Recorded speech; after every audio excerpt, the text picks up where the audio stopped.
It looked like somebody was bent over and had their head in the window of the deer blind. It either heard me or smelt me, and he pulled his head out of the tent and stood straight up, and that shocked me.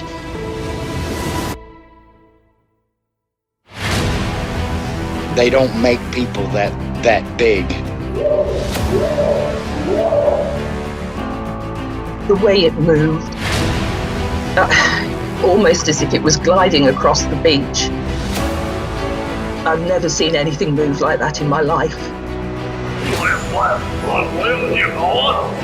They were screaming at each other in gibberish. It sounded like a language, and they were chuntering away back and forwards, back and forwards, back and forwards. I know what a bear looks like, and there is no way on this planet that what I saw were bears.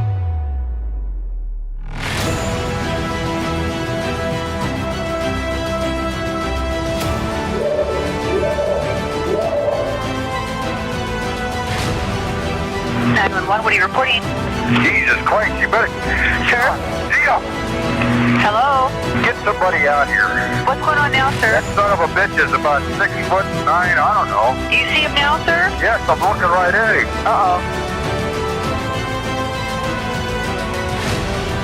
Hey, this is Dan from Cayuga, New York, and you're listening to the best podcast in all the land, Sasquatch Chronicles.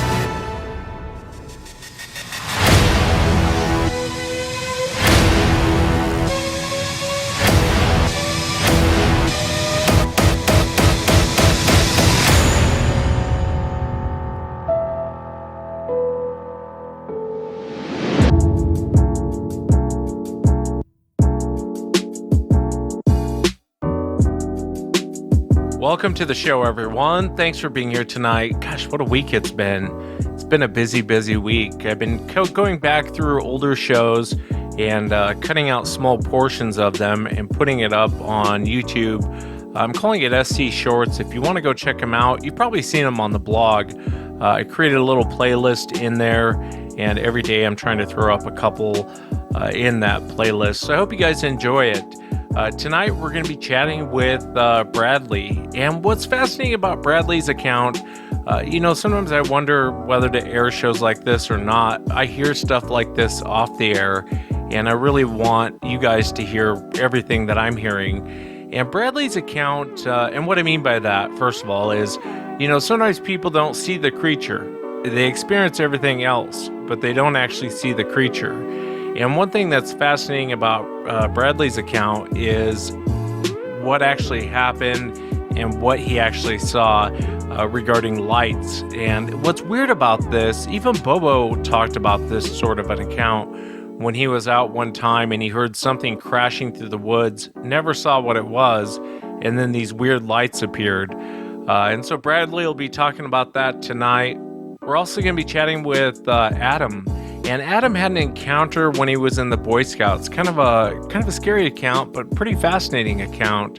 If you've had an encounter and you'd like to be on the show, shoot me an email. My email address is wes@sasquatchchronicles.com. Let's jump into it tonight. I want to welcome Bradley to the show. Brad, thanks for coming on, man. Thanks, Wes. Yeah, Brad, and it's my understanding your family bought this property back in 1986. Did anything strange ever happen over the years on this property? Nothing. And we've crawled through these woods for 30 plus years. And no neighbors have ever had any kind of stories. We've never had any kind of stories.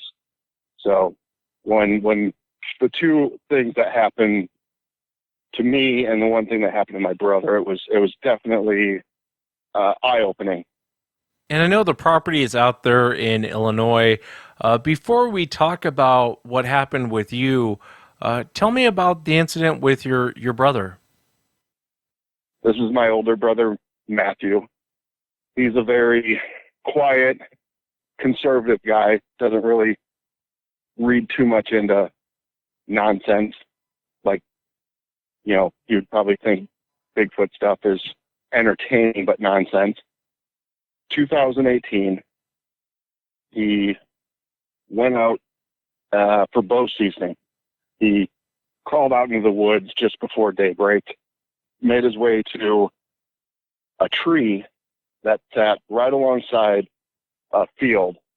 And this field is a pretty narrow field. If I had to guess, probably about 75 to 100 yards across, and lengthwise it's probably 200 yards. So it's not a really big field. It's more of a feeder field for deer season.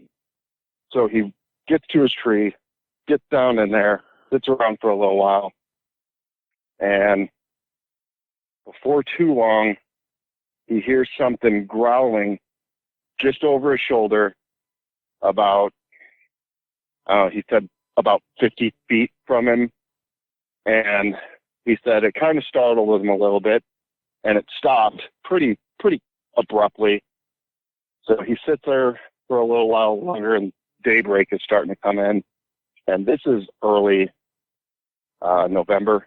And so there's still a lot of leaves on the trees. All the brush in the forest is still extremely thick, so you cannot see very far into these woods. It's the thickets are horrible here. They're about 5 or 6 foot tall. And so he's sitting there, and something starts growling again, and he's kind of trying to look around to see what it is, but he can't see very far into the woods. So he just, stays butted up against this tree, wondering what this is. And it goes on and on with the growling.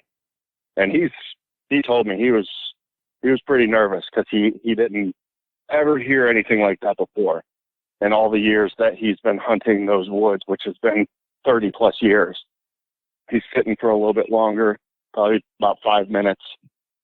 And he tells me that this thing made a strange noise that he's never heard before. And this was from his mouth yesterday. When you called me, I called him to get a recap. And without even pushing it, and I know he didn't tell me this the first time around, but he's like, well, the thing made a weird noise, and I can hear probably deer, maybe coyotes, taking off through the woods. He's like, and after that, the place was just dead silent. No animals were making any noise, nothing. It was dead silent. A few seconds later, from across the field, he hears the same kind of strange noise calling back to whatever was behind him. So right then and there, he knew, all right, I got to get up and get out of here because I don't know what this is. So he said he was pretty scared, and that's strange for him. He said he was trying to figure out how he was going to get out of there because all he had was a crossbow, no sidearm, no nothing, just a crossbow with the one bolt ready to go. And so he sat there for a few more seconds, and the thing behind him growled one more time, and he said it seemed like it got a heck of a lot closer, within 20 feet. And he said right then and there, he didn't think about nothing. He just took off running to the ATV. And he said he was making his way to the ATV, and he saw the ATV sitting there, and it was, facing the wrong way, so he couldn't jump on it and just take off. He was nervous because he had to swing the ATV around and then put his crossbow up and everything. So, and he cruised back to the house, and I was sleeping. And at this point, it was probably around 7 in the morning. I hear him whispering, hey, Bradley, get up. I was like, what's going on? He's like, hey, man, something scared me out of the woods. I'm like, what? Something scared you out of the woods? He's like, yeah. He's like, something was growling, and it ain't nothing I've ever heard before. I was like, okay. Like, are you sure it wasn't just a coyote or like a buck or something?